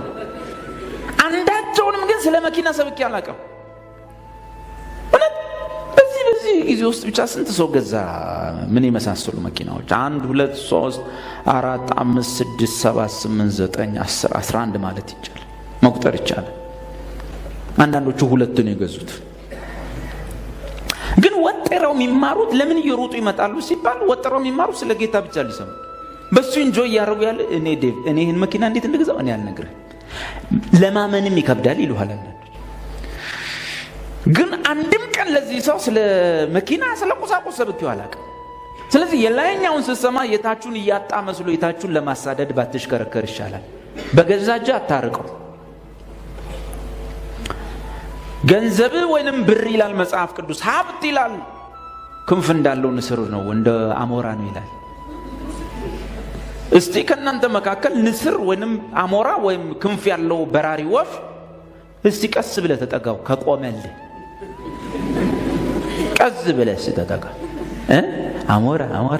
አሞራ እያልሰጠ ይቆማል አይቆምም? አይቆምም። እልም ነው የሚለው መጽሐፍ ነው የሚለው። ሀብት ክንፍ አለዋል። ስታሳድደው እየበረረ ይጥሩብሃል። ኢየሱስ ምን አለ? እናንተ የላይኛውን ፈልጉ፣ የቀረው ራሱ ማግኔት ይዞ እያለ ይመጣል አይደለም? በቃ አዲስ ኪዳን አንተን የሚከተልበት ዘመን እንጂ አንተ የምትከተልበት ዘመን አይደለም። እንኳን ብር ጥሬ ምናምን ይሄ ምድር ላይ የሚቀረው አይደለም። በእኔ የሚያምኑ ምልክቶች የጸጋ ስጦታዎች ይከተሏቸዋል እንጂ እነሱ ያሳደዱ ወይኔ በእናት እኔ እኮ ፕሮፌት መሆን ነው የምፈልገው፣ የት ብሄር ነው ፕሮፌት መሆን፣ በእናት ጫንብኝ አበበ፣ በእናት አንተና ጫንብኝ። መጨረሻ ታብዳል። ለምን? ምልክትን ይከታተላሉ ነው። ምልክት ይከተላቸው። ማን ከፊት ይሄዳል? እነሱ ምልክት እንጂ ካሳደድከው ልክ አይደለም። ኢየሱስ በጎቼ ይከተሉኛል አለ። በቃ አዲስ ኪዳን ይከተልሃል ነው እንጂ የሚለው ታከታተለዋለህ። ግን ምንድነው ችግራችን? እድገታችን ምናችን ሁሉ ድል በትግል ነው። ይሰማል? ድል በምን? ድል በትግል ነው። ስለዚህ ድል በትግል በሚል ነገር ውስጥ ተወልደን ስላደግን ይከተላል። እኔ በእናትህ አይሆንም፣ የቱ ጋ ነው ወይ ጨመረላል። ማግኔት ይዞ ያደርጋል። አንተ ላይኛው ላይ አተኩርና ወደ ማግኔትነት ተቀየር። አይንህን ከተሰቀለው ላይ ስታወርድ ማግኔታዊ ኃይል ይጠፋል። ቆርቆሮ ትሆናለህ። ከዛስ አልማዝም ትስብሃለች። በቃ ለሚስባል እየተወረወርክ መሄድ ብቻ መዛብ 10 ብር ይስብሃል። 100 ብር ከጌታ ቤት ያስቀራል። አንድ ባጃጅ ሲሰጥ ትጠፋለህ። ምን ቆርቆሮ ሆነሃል። የላይኛውን ስታስቡ ማግኔታዊ ኃይል ይጨምራል። ያዕቆብ መጽሐፍ ላይ ያዕቆብ 2:5 ላይ እንደዚህ ያለ የተወደዳችሁ ወንድሞች ስሙ፣ እግዚአብሔር በእምነት ባለጠጎች እንዲሆኑ። የወንጌል ጥሪ በዋነኛነት የብር ባለጠጋ እንድትሆን አይደለም። የምን ባለጠጋ? የእምነት ባለጠጋ። አንድ ክርስቲያን የብር ባለጠጋ ከመሆኑ በፊት ወንጌል የጠራው የምን ባለጠጋ እንዲሆን? የእምነት ባለጠጋ። በስንዴ በምናምን ባለጠጋ ከመሆኑ በፊት የእምነት ባለጠጋ። እምነት ከመስማት ነው፣ መስማት እግዚአብሔር እንደ ቃሉ የሚያወራ እንደዚህ እንዲህ ተብሎ ተጽፏል። እግዚአብሔር በእምነት ባለጠጎች እንዲሆኑ ለሚወዱትም ተስፋ ስለርሱ የሰጣቸውን መንግስት እንዲወርሱ የዚህን ዓለም ድሆች አልመረጠምን? ብር የላቸውም፣ ግን በዋነኛነት የጠራቸው የምን ባለጠጋ? የእምነት ባለጠጋ ነው።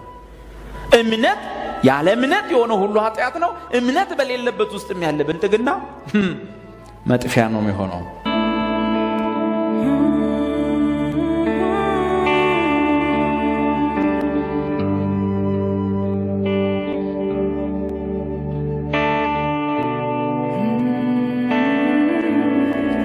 ሌላው ልዩነታችን የህይወት ስርዓት፣ አይሁድና እኛ የምንለይበት የህይወት ስርዓት። እነሱ የሚመሩበት የህይወት ስርዓት ህግ ነው፣ እኛ የምንመራበት የህይወት ስርዓት ጸጋ ነው። ለምሳሌ በህግ ውስጥ ያለውን የእነሱን የህይወት ስርዓት እዩ። ለእስራኤል በብሉይ ኪዳን የሰጠውን የህይወት ስርዓት እንደዚህ ይላል። ዘዳግም 28 ቁጥር 7 ቺኒው ዘዳግም 28 ቁጥር 7 ምን ይላል? እግዚአብሔር በላይ የሚቆሙትን ጠላቶች በፊት የተመቱ ያደርጋቸዋል። በአንድ መንገድ ይመጡብሃል፣ በሰባት መንገድ ከፊት ይሸሻሉ። ሌላ ጭማሪ እዛው ስትቀጥሉ ወደ ቁጥር 13 እግዚአብሔር ራስ ያደርጋል እንጂ ጅራት አያደርግም፣ ሁልጊዜም በላይ እንጂ በታች አትሆንም።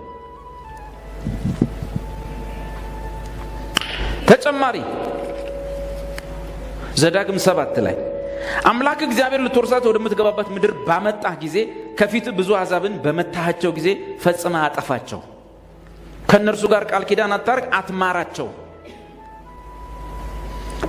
እየዘለክ ስትሄድ አስፈሪ ነገር፣ ጎልማሳውን አትማረው፣ አሮጊቷንም አትማራቸው። ከብቶቻቸውን ቋንጃውን ሰብረጣለሁ ለአንተ እንዳይሆን። ሕፃን ልጅ ካላቸው እግርና እግሩን ይዘህ ጭንቅላቱን በድንጋይ ፈትፍተው። ይሄ ኢኮኖሚ የአይሁድ የህይወት ስርዓት ይሄ።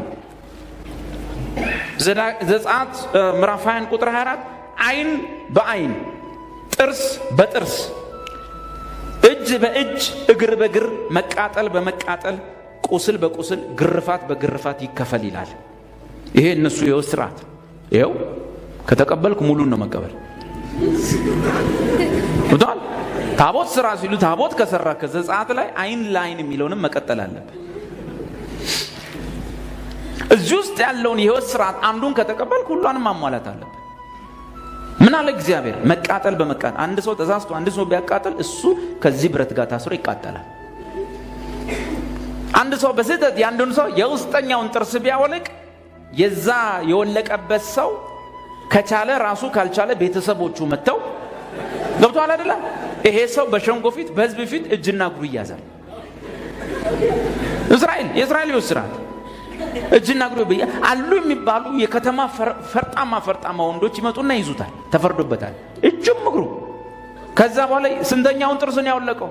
ከዚህ ከመሃል አራተኛ አንድ ሁለት አራት እኝ በል እኝ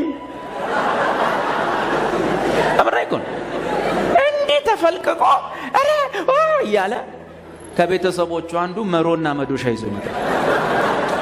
ለምን? ተጠንቅቆ ለማውለቅ። በስህተት ሌላ ካወለቀ የእሱም ይቀጥላል። ገብቶሃል?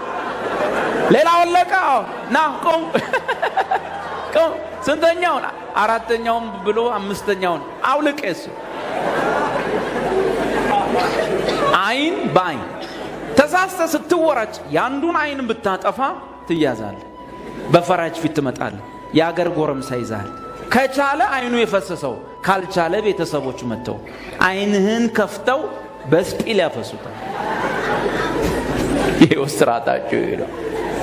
ይሄን ካልፈጸምክ ጠላትን ብትምራው ወዮልህ። ይሰማል? ይሄው ስርዓታቸው ነው። ጠላትህን ምህረት ካረክለት፣ ይሄን ሲያወልቅ ካላወለቅ፣ አይንን ሲያፈስ ካላፈሰ፣ እጅን ሲቆርጥ ካላስቆረጥከው እግዚአብሔር አይምርህም። ከህዝቡ መካከል ለይቶ ያጠፋሃል። በዛ የህግ ዘመን በዚህ የኪዳን ዘመን ውስጥ እየኖረ እንደዚህኛው አዲስ ኪዳን ልኑር ያለ ሰውየን እግዚአብሔር ከዙፋኑ ገለበጠው። ሳኦል ይባላል። ሳኦል በጦር ሜዳ ሄዶ አማሌቅን ሲያጠፋ እግዚአብሔር አጥፋ፣ ጠላትን አትማረው፣ ህጉ አይን ስላይን ጥርስ እንዳትምረው ነው። ቋንጃ ሰብረጣል፣ ከብቱን እንኳን ያንተ እንዳይሆን። ህፃን ካገኘ ፈጥፍጦ ጭንቅላቱን፣ አሮጊቷን አትማር፣ እርጉዟን ሆዷን ግፋና ግደል። እዚህ ውስጥ እኮ ነው ማነብል። በቃ አንድ በዚህ ጠላት ጠላትን አትማረው በሚል ኪዳን ውስጥ ያለ ጠላትን ጥላ ወዳጅን ውደድ የተባለ ሰው ለጠላቱ ምህረት አረገ። ሄደ፣ አሸነፈ። ንጉሱ አጋግ ተማረከ፣ ከጥቂት መኳንንቶች ጋር ተማረከ። ሳኦል አየና አዘነለት። ሰውየው እንደ ሴት ይንቀጠቀጣል። ያን ሁሉ ጦር ሜዳ የመረጀ ግን አይመስልም። አጋግ ላበላውን ይንቀጠቀጣል። ሳኦል አየ፣ በቃ እስቲ ፈረስ ላይ አርጉት፣ ወደ ከተማ እየዘፈንን ስንገባ ፈረስ ላይ አርጋችሁት ይግባ በቃ ተብሎ ሰውየው ምሕረት ተደርጎለት ሰውነቱ እያለ የተንቀጠቀጠ ሳኦል ምሕረት አድርጎለት ከተማ ሲገባ ሕጉና ኪዳኑ በሚፈቅደው የሕይወት ስርዓት ይኖር የነበረ አንድ ነቢይ ሳሙኤል በመንፈሱ አወቀ። አርማቴም ከሚባል ተራራ የበረረ መጣ። ሳኦል በእግዚአብሔር ፊት ድል ስለነሳ መስዋዕት ሲያቀርብ ሳኦል አቁም፣ መስዋዕትን አቁም። ማን? የጸሎት ሰው ሳሙኤል ይጸልያል። በጸሎት መጸለይ ነው ስራው፣ መጸለይ ነው። እየጸለየ የነበረው ሳሙኤል መጣ። ምንድን ያደረግከው? አይ በቃ ይሄው አጋግን ምን እንደው ቀንዱሳችሁ ይሄ ሲንቀጠቀጥ ይሄው።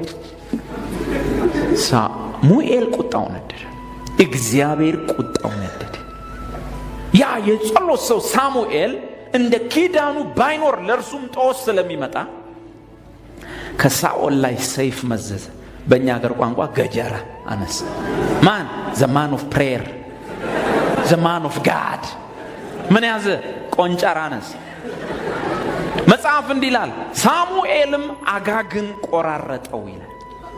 ሰውየው ይያል ቆራረጠው። በጭንቅላቱ የጀመረ እስከታች ፈልጦ ሰውየውን ቁርጥራጭ አደረገው። መጽሐፍ እንደዚህ ይላል፣ እግዚአብሔርን ቁጣ በረደ። yes ደና ሳኦል አቤት ቃሌን አልሰማህምና ንጉሥ እንዳትሆነኝ ሽሬአለሁ። የወስራቱ ነው። በዚህ ዘመን ሆኖ እንደዚህ እንደ አዲስ ኪዳን ልኑር አለ። ሕግ ውስጥ ሆኖ እንደ ጸጋ አሰበ። ተወገዳ፣ ተገለበጣ። ዳዊትን አግኝቼዋለሁ እንደ ልብ የሆነኝን አለ። ከረኝነት አጣቁጫ አማሌቅን እንዳትምረው አለ። ምንም ዳዊት እልህ አልኩ፣ ጠላትን ጥላ ወዳጅን ውደድ በሚል ኪዳን ውስጥ ስላለ ዳዊት ሲጸልይ ታውቃለህ አይደል? የሚጠላው ሰው ሰፈር ውስጥ ካለ ምን ያደርጋል? ዳዊት ቤት ገብቶ እግዚአብሔር ሆይ ልጆቹ ሞተው ይለቁ ይላል። ሚስቱ መበለቱን፣ እሱ ሰውየው ራሱ ሰይጣን በቀኙ ይቁም። ልክ ነው አይደለም? ዳዊት ልክ ነው። የሕይወት ስርዓቱ ነው። ጠላትህን ጥላ ወዳጅህን ውደድ የተባለበት ጊዜ ሳኦል እግዚአብሔር ሆይ የሚጠሉኝን በቃ ማራቸው ቢል ዳዊት አንተንም ላውርድ ነው የሚባል። ስለዚህ ዳዊት ምን ያደርጋል? ጠላቶቹ ላይ ሲረግም ነው የሚያድረው። ልጆቹ ጎዳና ተዳዳሪ ይሁኑ፣ ሚስቱ መበለት ትሁን፣ እሱ ሁል ጊዜ በተሟገተ ጊዜ አያሸንፍ፣ ሰይጣን በቀኙ ይቁም ምናምን እያለ ይረግማል። እግዚአብሔር ዋው ዴቭ አለ፣ ዋው እንደ ልቤ የሆነኝ ሰው። ከዛስ ዳዊት ጠላቶችን አጥፋ እንዳትምራቸው። ዳዊት አማሌቅ የሚባለውን ሕዝብ በገባበት አማሌቅ እዛ ሰፈር አንድ ሰው እያለ ከተባለ ገብቶ አርዶ ይመለሳል፣ አይምርም። ስለዚህ እግዚአብሔር ዙፋንህን አጸናዋለሁ አለ። እንደ ቃል ይኖርሃል፣ እንደ ዘመኑ ኖሯል። ኦኬ አሁን የናምጠት ለምንድን ነው ጴንጤ ጠንቋይ የሚረግመው? የጠንቋዩን መንፈስ ሳይሆን ጠንቋዩ እንዲሞት የሚጸልዩ አቤት ብሉይና አዲስ ተምታተውበት። በአዲስ ኪዳን እነዛ ጥቅሶች ውስጥ ተኮትኩተው ያደጉ ማህበረሰብ ውስጥ ተኮትኩተው ያደጉት ሐዋርያት የኢየሱስ ሐዋርያት ከሆኑ በኋላ ያን ሊያስቀጥሉ ፈልጉ። ኢየሱስ እንዲህ አለ፣ ለቀደሙት ጠላትህን ጥላ ወዳጅን ውደድ እንደተባለ ሰምታችኋል። እሺ ቸርች ነች አይደል? እንጂ የእሱ አካል አይደለች? እኔ ግን ለሰማይ አባታችሁ ልጆች ትሆኑ ዘንድ ጠላቶቻችሁን ውደዱ፣ ሲረግሟችሁ መርቁ፣ ሲያሳድዷችሁ ጸልዩ። ለማን? እናንተ የሙሴ ደቀ መዝሙር አይደላችሁ፣ የኔ ናችሁ። የአብርሃም ልጆች አይደላችሁም፣ የእግዚአብሔር ልጆች ናችሁ። ለሰማይ አባታችሁ ልጆች ትሆኑ ዘንድ እሱ ጠላቶቹን ወዷልና እናንተም የሚጠሏችሁን ውደዱ። ለቀደሙት እንዲህ ተብሎ ተጽፏል፣ እኔ ግን እላችኋለሁ ዓይን በዓይን ጥርስ በጥርስ መቃጠል በመቃጠል ግርፋት በግርፋት ተብሏል። እኔ ግን እላችኋለሁ ጠላት ቢራብ አብላው፣ ቢጠማ አጠጣው። ጳውሎስ ምን አለ? ጠላት እንኳን ቢርብ አብላው። ይህን በማድረግ በራሱ ላይ የእሳት ፍም ትከምራለህ። በአዲስ ኪዳን ሰውየውን ልብልብ በምታደርገው ወስደ መቃጠል በመቃጠል በለበሳት ስታቃጥለው አይደለም። ጠላት ነው አይደል? ስምን ያጠፋል አይደል? ሊጎዳህ ብዙ ይሞክራል አይደል? አንድ ቀን ድንገት ሲርበው አገኘ። ራባ ና እዚች ሆቴል ልጋብዝ ብለህ አብላው፣ ክትፎ አብልተህ ላውላ ጠጥተህ ልቀቀው። ከዛ ዘመኑ ሙሉ ሲቃጠል ይኖራል። ምንድነው የሚለው ጳውሎስ? በራሱ ላይ ፍም ትከምራለህ ይላል መጽሐፍ። ጭንቅላት መሃል ፍም እሳት ቢቀመጥ ምን ይሰማሃል? አቤት! ጥበብ እኮ ነው እግዚአብሔር የሚነግራቸው። ስሙኝ፣ ጠላትን ይሄ ምቀኛ ሰዎች አሉ አይደል? እርር ማድረግ ትፈልጋለህ? ዘመኑን ሙሉ ማቃጠል ማንገብገብ ትፈልጋለህ? በጎ አድርግለት።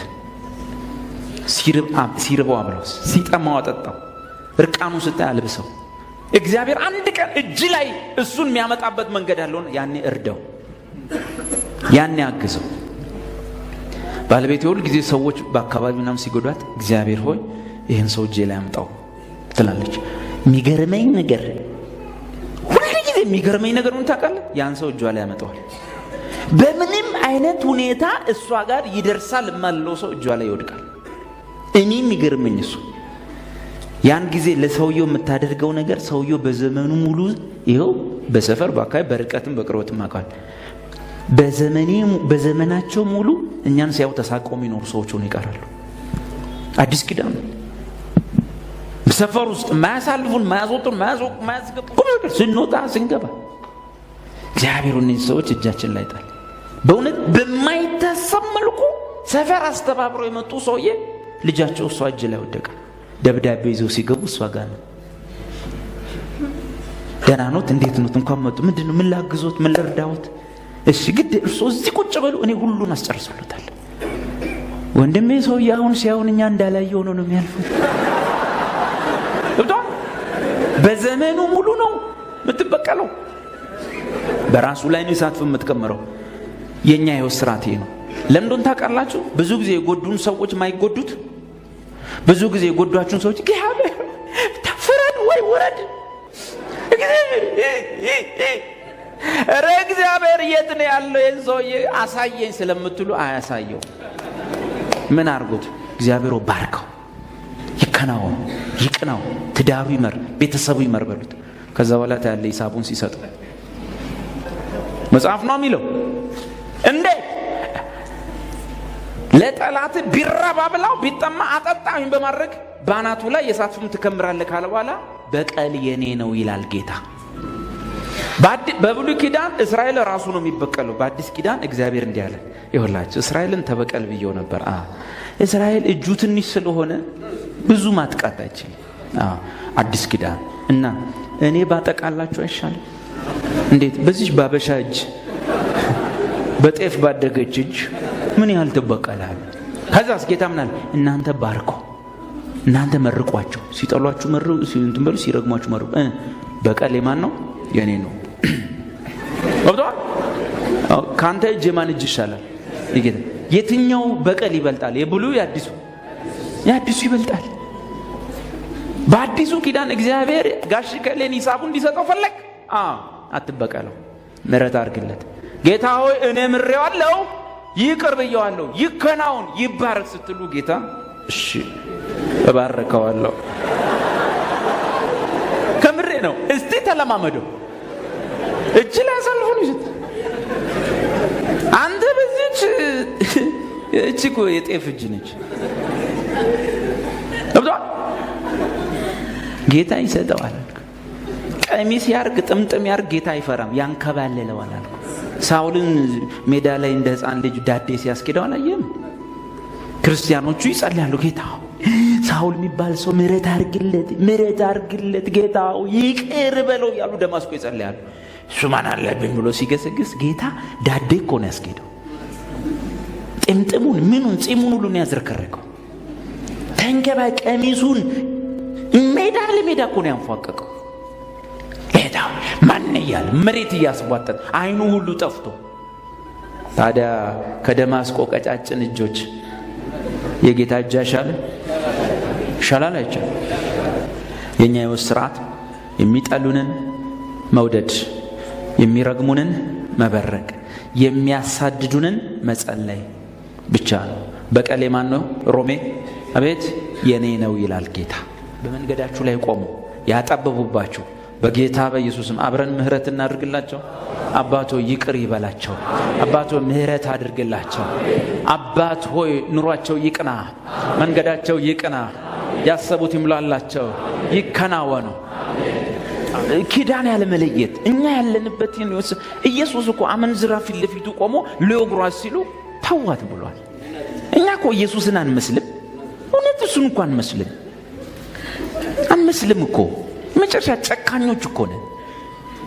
እውነት አንዳንድ ጴንጤ አይታችኋል? ሲጠላችሁ ፊቱ ላይ ይነበብባችሁ። በቃ ሲያያችሁ መንገድ አለ እንዴ ይድፋው አለ እንዴ በሕይወት አይነት ይመስል እንዲህ ነው የምታነብበት። እውነት እኔ ገርመኛል። ስለዚህ እኔ መጀመሪያ ጥያቄ ጴንጤ ራሱ የኢየሱስ ተከታይ ነው ወይ? የመጀመሪያ ጥያቄ እውነት እየተከተልነው ነው ወይ?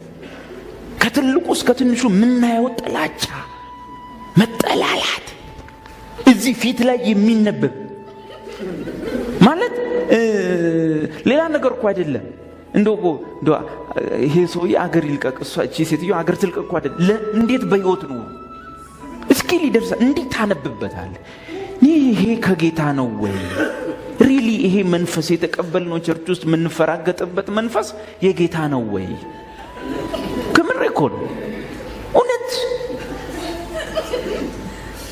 ምንሯሯጥበት ምንጫጫበት መንፈስ ሪሊ የጌታ መንፈስ ነው ወይ?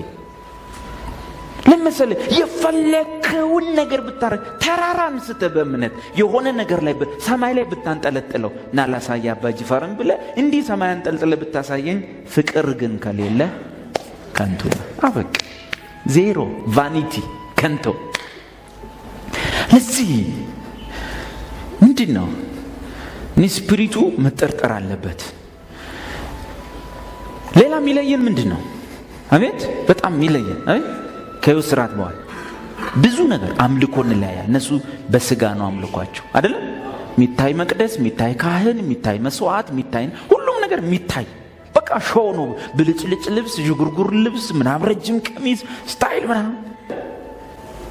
ክርስትና እኮ በጣም የሚለይ ሃይማኖት ሁሉም ጋር በመጽሐፋቸው ላይ ሁሉም ነገር። ለምሳሌ አይሁዶችን ምን ይላል? ዙሪያውን ጺማቸውን አይላጩት፣ ዙሪያውን ወንዶቹ ጺማቸውን አይላጩት ይላቸዋል መጽሐፍ ላይ ሙሴ። ከእንደገና በሚለብሱት ልብስ ጫፍ ላይ ደግሞ ሰማያዊ ዘርፍ ያርጉበት አላቸው። በቃ አይሁዳዊ ይሄ ነው መገለጫው፣ ያርጉበት በእያንዳንዱ ነገር። አይሁዳዊ ገና ስታይ አይሁድ እንድትለው ተደርጎ ተሰርቷል። እንትን እንድትል ተደርጎ ተሰርቷል መጽሐፋችን ላይ። እኛ ጋር ስትመጣ ኢየሱስ እኔን ስታምኑ ሙልጭ አርጋችሁ ተላጩት እሺ ብሏል አላለ? ጸጉራችሁን እኔን ስታምኑ ትንሽ ወደ ላይ ነገር አውጡት ብሏል አላለ? ወደ ጎን አላለ? ምንም ያለው ነገር የለም። በእኔ የሚያምን የዘላለም ሕይወት አለው ብሎ ጨረሰ። በቃ ጭራሽ መልክ ሃይማኖት ውስጥ አለና እሱ ደግሞ ራሱ የናዝሬቱ ኢየሱስ ምንም ቄስም መነኩሴም አይመስል ጠራቢ ነው፣ እንጨት ጠራቢ ነው። ስለዚህ ሲሰብክ የሚሰማው ሲያጣ፣ ቄሶቹ መጥተው ልብሳቸው የእግዚአብሔር መስለው ሲቃወሙት ህዝቡን እንዲህ አለ፣ መልክ አይታችሁ አትፍረዱ፣ የማደርገውን ስራ አይታችሁ በዚህ እመኑ። ምን አይታችሁ አትፍረዱ? መልክ ምን አለው ማለት ነው? ሃይማኖት መልክ አለው። ሃይማኖት የሆነ የሚታይ መልክ አለው። በቃ ታዩና እንትን ነው ትላለህ። አሁን ራሱ እዚህ ሻይ የጠጣሁኝ አንዳንድ ልጆች ያለውና እዛን ጸጉራቸው ዲሽ መስሏል ጸጉራቸው። በዛ ጴንጤ ነው ላሉ የጴንጤ ነው እና ነብይ ለመሆን እየሞከረ ነው። ምክንያቱም በዚህ ዘመን ነብይ የሚቀበለው መልእክት በዲሽ ነው። ሁሉም እንደዛ ገብቷል። ዲሽ አድርገውታል። ጴንጤ ነው ገና ጴንጤ ላል ሪሊጂየስ ሰው ስትሆን የሆነ ሰሞኑን የመጣ መልክ ትመስላለህ። አንደኛ ዮሐንስ መልእክት እንደዚህ ይላል፣ የዚህ ዓለም መልክ ጠፊ ነው ይላል። እንግሊዘኛው the fashion of this world will pass away። the fashion of this world ምን ማለት ይሁን በየጊዜው የሚመጣ ይሁን ስታይል። ሰባዎቹ መጨረሻ 80ዎቹ መጀመሪያ አዲስ አበባ ላይ ጴንጤዎቹ በቃ ሁሉም ሱሪያቸውን ወለቅ፣ ሱሪ ከታች ትልቅ ከስክስ ጫማ ነበር የሚያደርጉ ጴንጤ ሁሉ ጎረምሳ ራማሱ ሻንቴና ማግ መንገድ ላይ ሁሉ እውነት። ከዛ በኋላ ሰላምታ ሁሉ በልሳን ጀመሩ። ሱሪው ልቅ ይላል፣ ዝፍዝፍ ይላል፣ ከስር ትልቅ ጫማ መንገድ ላይ ራባሶ ሻንቴና ማክራ ሰላምታ ሁሉ ማንዱና ማስክሬቤጀላ ሂንዳና ማክራባስ ላባጃንቴና ማስ እውነት ሰላምታ ሁሉ ኦኬ። ፋሽን ያ ፋሽን አለፈ፣ ይሄኛው ፋሽን እሱ ፋሽን አለፈ። ፋሽን ይሁን መልክ ነገር ሲበዛና ያን መልክ እየመሰልክ ስትመጣ ራስን ቁጭ ብለህ በቃሉ እየተሳሳትክ ነው። አገልጋይ ልትሆን ትችላለህ፣ ፓስተር ልትባል ትችላለህ፣ የፈለከው እሱ የራስ ጉዳይ ነው። እየተሳሳትክ ነው። ክርስቲያን መልክ የለውም። መጽሐፍ እንደሚል የልጁን መልክ እንድንመስል እግዚአብሔር ስለወሰነልን በየቀኑ የሚመጣው መልክ ወይም the fashion of this world ቸርች ውስጥ ያለው እሱ የክርስትና መልክ አይደለም። እሱ አለፈ። ከዛ እቺ እንትን መጣች፣ የፈረደባት ፎጣና ሃይላንድ መጣችው። ግን ከዛ እሷ ደግሞ ቀጠለች። ነጭ ፎጣ ሃይላንድ፣ አንድ ፎጣ አንድ ሃይላንድ ሁሉ የሚያገልብ አንድ ፎጣ ፍንዳታው ጎረምሳው ገና አንድ ቀን መድረክ እዚህ ጋር ተጠግተ ቆም የተባለ ሁሉ ሃይላንድና ማህር። ያ መጀመሪያ ጀምሮ ሰውዬ ምናልባት ወፍራም ስለሆነ ይሆናል፣ ላብ ያለው ይሆናል። ቀጫጫ እንዲህ ብትጨምቀው ማያልበው ፎጣ ይዞ እውነት ሃይላንድ ፎጣ እሱም አለፈ ቀረበ። ቃሱም አለ ሃይላንድ የሚያዋጣ አልሆነ። የሆነ ጊዜ ይመጣል ሄደ። አሁን ደግሞ ሁሉም ማንደ ጀምሯል። ሁሉም እውነት በጣም ከፍ አድርገው ነው ጸጉራቸውን እየተቆረጡ። ነገ ለልጅም አታሳየውን ፎቶ አሁን መነሳት የለበት። አባዬ ድሮ ምን ሆነ ነው ጸጉር ያም ነበር? ኖርማል ሰው ሁን እስቲ፣ ቀለል በል፣ አታካብድ ማለት በቃ አገልጋይ ነው ምናምን ለመባል የሆነ ሰው እንዲያውቅ አትጨናነቅ። ሰው ሲያውቅ በራስ ላይ ነው እዳ የምትሰበስበው። ቢያንስ እንደው ዘና ብለህ እንኳን አትስቅም።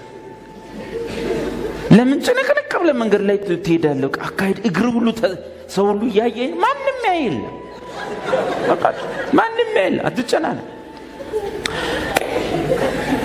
እንደዚህ አይነት ነገሮች ውስጥ የምንገባው እንደዚህ አይነት ታሪካቸው የማያልቅ ዘባተሎ የሆኑ ነገሮች ውስጥ ምን ጎይባው እንደ አይሁድ በምድር ላይ እንደዛ ሆኖ ስለኖሩ የመኖር ፍላጎት።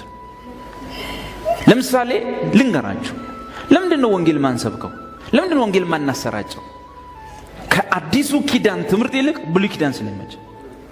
እንዴት? ብሉይ ኪዳን ይላል ስትወጣ ብሩክ ነህ፣ ስትገባ ብሩክ ነህ። በምትወጣበት ቦታ ሁሉ ሰው ምን ይልሃል? መጣ መንገድ ግባት ሊያጠቃ ከመጣ በአንድ መንገድ ሲመጡ በሰባት ትበትናቸው። ስለዚህ በብሉይ ኪዳን አንተ ደብዳቤ፣ አንተ ወጋሪ፣ አንተ ሁሉንም ማንም ጫፍን አይነካም። አዲስ ኪዳን ግን ኢየሱስ እንቅጩን ነገረን። ስለ ስሜ ትጠላላችሁ። ስለ ስሜና ስለ ወንጌል ይለዩአቸዋል። እናትህ እንኳን ጠላት ትሆንብሃለች፣ አባትህ ጠላት፣ ማንም ይወድ የለም። ይሄ አይመቸን። ስለዚህ ቸርች ስንመጣ የትኛው ይጮህልናል?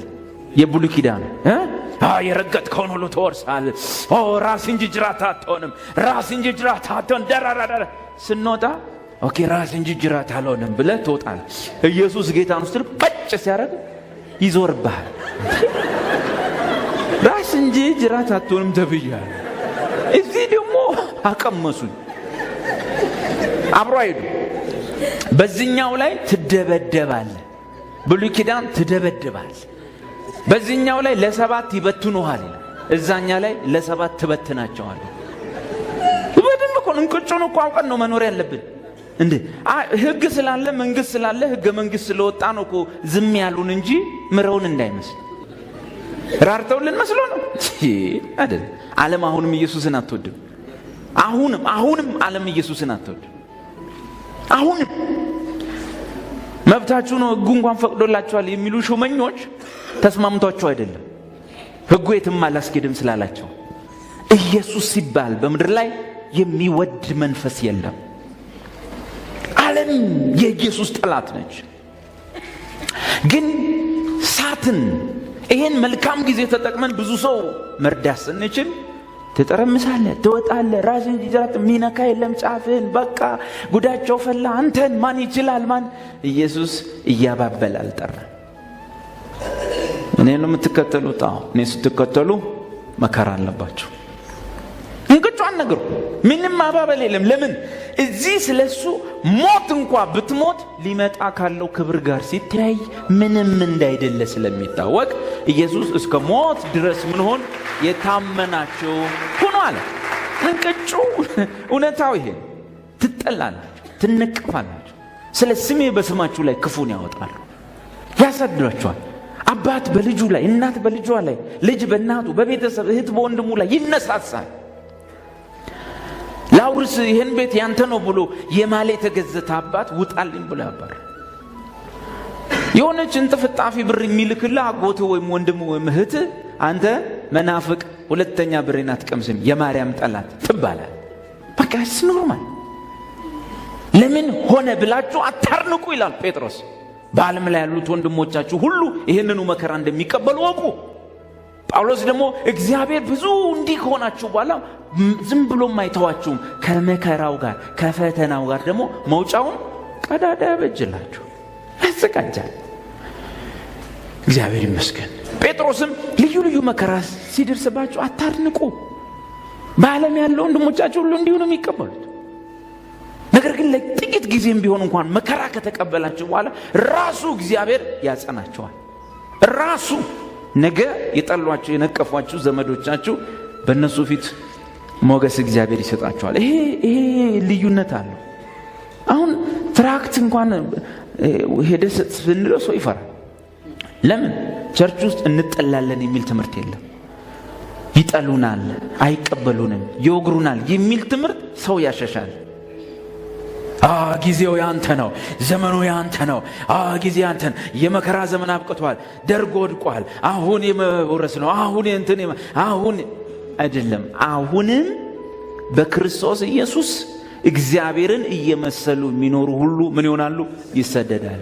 ክርስትና አውቀ እንቅጩን አውቀ የምትገባበት እንጂ ኢየሱስ እያባበለ አይዞህ ምንም ማጥቶን ማንጫፈ በአንድ ሲመጡ በሰባት ተበትን አይልም። ይመጣሉ፣ ይበትኑሃል።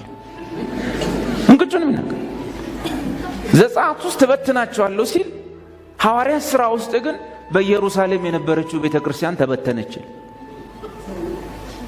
በቃ በእስጢፋኖስ ምክንያት በቃ ብትና ከ12 ሐዋርያት በቀር ህዝቡ ሁሉ ወደ ምድር ተበተነ። በቃ ኪዳኑን ይበትኑሃል፣ ያጋጩሃል። ኢየሱስ ስትል ማንም አይመቸውም። የትም ዓለም ላይ ሄደ ስለ ሙሴ ብታወራ ሰው ይሰማሃል። ሙሴ የሚባል ሰው የሚገርም ነው እና አንዱን ግብፃዊ ይዞ ገጭ አረገው፣ በካራት የጣለው፣ አሸዋ ውስጥ ቀበረው ስትል አረባከው ፉቦ እሺ ቀጥል ነው። ከዛ ደግሞ እሳት አወረደ፣ ከዛ ደግሞ ባህር ከፈለ። እዚህ ጋር መጥተ አንድ 33 ዓመት ወጣት የናዝሬቱ ኢየሱስ የሚባል እንጨት ጠራቢ ነው እና እሱ እኔ የመጣሁት ከላይ ነው ከዚህ አይደለሁም አለ። ማን ነው እንደዚህ የሚል? እና እንጨት ጠራ እንጨት እንደዚህ ቢጠርማ ባህር ከፍሎ አያውቅም። ኧረ ባህር ከፍሎ አያውቅም። እሳት አውርዶ አያውቅም። ኧረ እንደውም እሳት አይወርድም ነው የሚለው እሱ። ታዲያ ምንድነው? እኔ ህይወት ነኝ። በቃ በእኔ ሰው ሲያምን ዝም ብሎ ይኖራል ለዘላለም።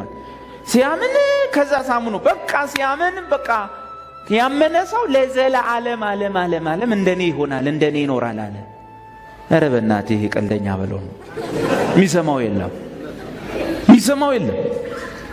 በእግዚአብሔር ላይ ያላግጣል እኮ ነው ያሉት አይሁዶች። ትምህርቱን ስብከቱን ይህን እንጨት ጠራቢ አናቀውም እንዴ? ጠራቢ የጠራቢ ልጅ እናቱን አናውቃትም ማርያም? ወንድሞቹ እናቶቹ ሰፈር አሉ እናቃጭም የለ እነ ዮሳ እነ ምናምን። እንዴት ከላይ መጥቻለሁ ይላል? ይሄ ሰውዬ በማን እያሾፈ ነው አሉ? በእግዚአብሔር ላይ ብላስፌም እያደረግን እያላገጠ ነው አሉ። እንዴት ይመኑት? ከላይ መጥቶ አላመኑትም። ከምድር የሆነውን እየሰሙ ማለት። አየ አዲስ ኪዳን እግዚአብሔር ካረዳ የማሰማው ኪዳን እና እዛው ጋር መቆየት ይሻለናል። እዛው አካባቢ በቃ እዛው አካባቢ እነ ሙሴ ሰፈር፣ እነ ዳዊት ሰፈር፣ እነ ጎልያድ ሰፈር